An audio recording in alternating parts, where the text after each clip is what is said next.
Dans un village reculé d'Afrique de l'Ouest, deux frères grandissaient dans une humble maison en terre battue. L'un, Kwadio, était un homme gentil, toujours prêt à aider les autres. L'autre, Kofi, était connu pour son cœur froid et son ambition dévorante. Ce village, à la fois simple et paisible, allait bientôt être le théâtre d'une trahison aussi cruelle que la défaite d'un guerrier sur le champ de bataille. Le soleil se levait sur le village, baignant la terre de sa lumière chaude et dorée. Kwadio, le plus jeune des deux frères, se levait chaque matin avant l'aube. Il s'occupait du troupeau de chèvres, cultivait les champs de maïs et de millet, et rendait souvent service aux voisins.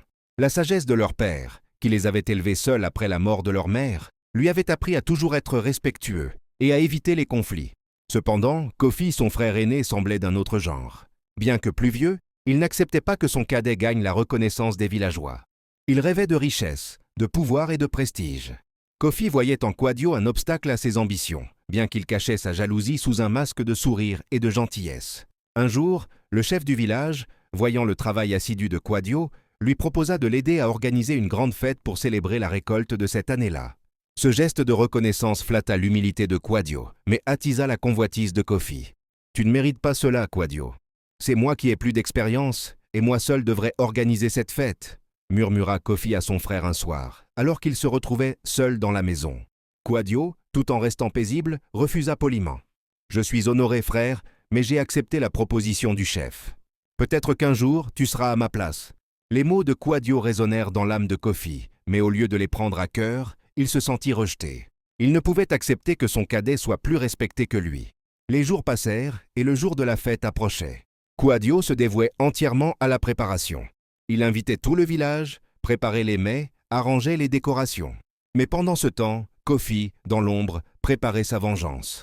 Il savait que son frère avait une grande réputation pour sa bonté et son travail acharné, et il décida de la détruire. Un soir, alors que Kwadio était occupé dans la cuisine, Kofi prit un poison qu'il avait acheté en secret au marché et le versa discrètement dans le seau de lait que Kwadio allait distribuer aux invités.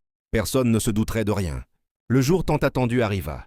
Le village était en fête, les rires résonnèrent dans l'air et les enfants dansaient joyeusement. Kwadio était comblé de joie de voir son travail apprécié par les villageois.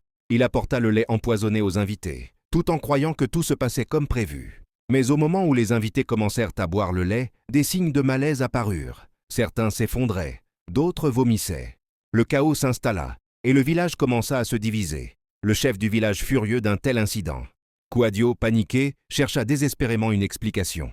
Mais au moment où il courut vers son frère Kofi pour demander de l'aide, ce dernier resta impassible, un sourire froid sur les lèvres. « Tu n'es qu'un simple paysan, Kwadio. Si tu n'avais pas accepté cette fête, tu n'aurais pas attiré l'attention. Maintenant, tu dois payer pour ta naïveté. » lança Kofi, dévoilant enfin sa trahison. Les villageois commencèrent à comprendre la vérité.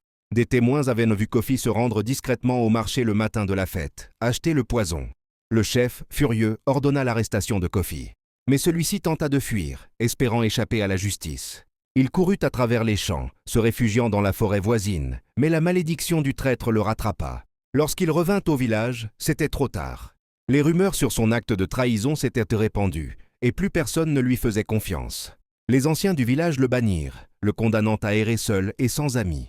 Kwadio, malgré la douleur et la honte qu'il avait subie, pardonna à son frère, espérant que ce dernier puisse changer un jour. Mais Kofi, aveuglé par son ambition, perdit à jamais la paix et l'amour de son peuple.